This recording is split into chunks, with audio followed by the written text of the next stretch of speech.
ইট পাথরের দেয়াল, শহরের যানজট পেরিয়ে, কোলাহল আর ব্যস্ততা থেকে কিছুটা দূরে।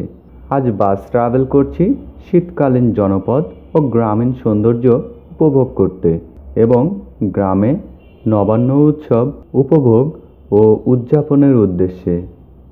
পথের মাঝে শীতের কুয়াশায় শীতল হাওয়া আর প্রকৃতির এক আশ্চর্য শান্ত পরিবেশের সাথে একাত্ম হয়ে প্রকৃতির মাঝে হারিয়ে যাওয়া।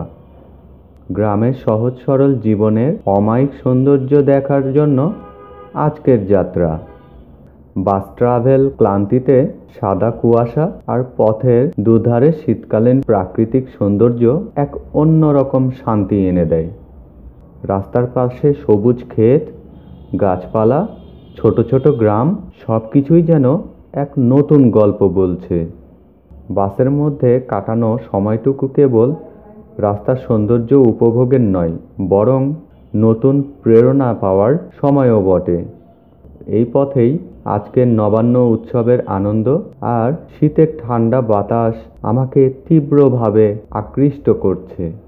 ফ্রেন্ডস, গ্রাম ও গ্রামীণ সৌন্দর্য নিজের চোখে দেখা, স্থানীয় মানুষের আন্তরিকতা আর নবান্ন উৎসবের উৎসাহে ভরা পরিবেশ, গ্রামীণ জীবনের নিস্তব্ধতা, শীতকালীন বাতাস, সূর্যোদয় ও সূর্যাস্ত যেন নতুন করে জীবনের মানে শেখায়। আশা করি আপনিও এই শান্তিপূর্ণ পরিবেশ আর গ্রামীণ ঐতিহ্যের ছোঁয়া ও আনন্দে হারিয়ে যাবেন, যেমন আমি এখন থেকেই হারিয়ে যাচ্ছি।